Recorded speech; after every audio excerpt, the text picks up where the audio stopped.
किसान ठंडा सुबह से बैठे हुए थे। तोते भी याद अब चले कि किसान तो घर जाएगा नहीं और न ही हम किसान की मकई खा सकते। राघव भैया, लेकिन वो कालू काला कैसे हर रोज किसान की मकई ले जाता है? वो कल भी मेरे सामने किसान की मकई खा रहा था। मैंने पूछा तो कहने लगा कि किसान के खेत से लाया। वो एक नंबर का चोर है, किसी न किसी तरह वो मकई चोरी करके ले जाता होगा। किसान खेत में काम कर रहा था और चिड़िया और तोता बिना मकई खाए जंगल वापस चले जाते।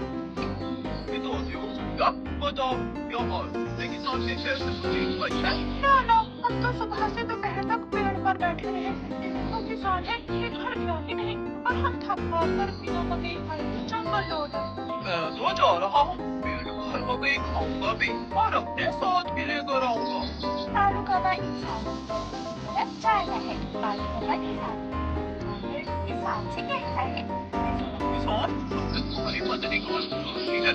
हमें घर में मेहमान आए हैं। मुझे बता दो। किसान अपने घर चला जाता है और वापस से किसान के मकई खाने लगता है। नहीं, मैंने तो आपको नहीं बुलाया। तो फिर मेहमान भी आए, तो फिर उस काले काले ने मुझसे झूठ क्यों बोला?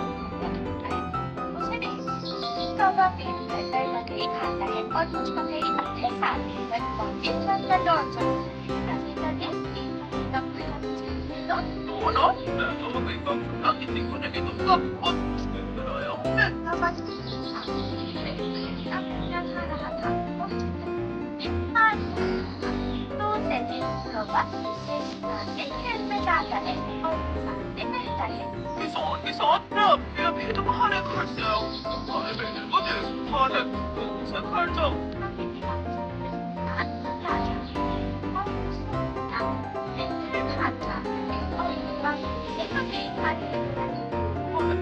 मेरा मुन्ना, क्या मेरा मुन्ना ठीक है? हाँ, मुन्ना तो बिल्कुल ठीक है। तो फिर इसका मतलब आज फिर उस शरारती कौवे ने मुझसे शरारत की है। उसने मुझसे कहा कि मेरे मुन्ने को बुखार है, मैं जल्दी घर जाऊं। वो कौवा जरूर आपको घर भेजकर खेत से फसल खाता होगा। मैं कल देखूंगा वो कौवा कैसे मुझे उल्लू बनाकर मेरे खेत से मेरी फसल खाता है। कौवा जंगल जाकर बहुत खुश था। वो जो मकई अपने साथ लाया था वो तोते और कबूतर के सामने बैठकर खाता है। वाह वाह, मजा ही आ गया। ये मकई तो बहुत स्वादिष्ट है। यार कौवे, थोड़ी सी मकई मुझे भी दे दो। हाँ ठीक है, अगर तुम मेरे घर का काम कर दो तो मैं तुम्हें भी मकई दे सकता हूँ। मैं भी करूँगा, मैं भी कभी आपके घर का सारा काम करूँगा। मुझे भी मकई दे देना। ठीक है, तो फिर जल्दी से मेरे साथ आ जाओ।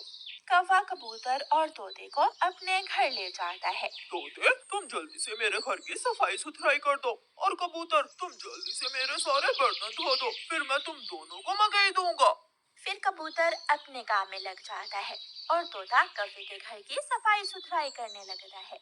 दोनों अपना अपना काम खत्म कर देते हैं। कौवे, मैंने काम कर दिया है, अब मुझे मकई दे दो।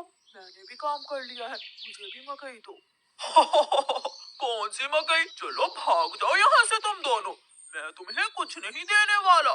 तुम धोखेबाज हो, तुमने धोखे से हमसे अपना काम करवाया और अब हमें भूखे ही भेज रहे हो।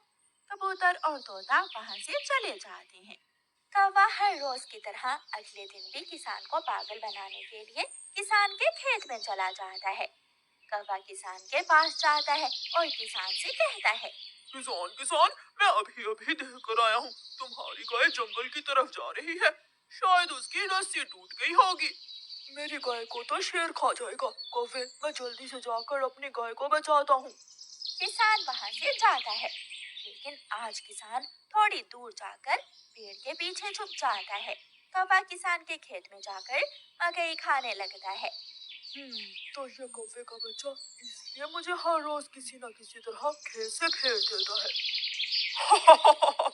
जब तक मेरे पास बड़ा दिमाग है, मुझे किसान की फसल खाने से कोई नहीं रोक सकता। किसान के पास बंदूक थी। किसान बंदूक चलाता है और गोली सीधी जाकर कौवे की टांग पर लगती है। कौवा बहुत मुश्किल से वहाँ से भागता है और किसी न किसी तरह अपने जंगल वापस पहुँच जाता है। वो अपने घर के बाहर आकर गिर जाता है। हाय, मर गया।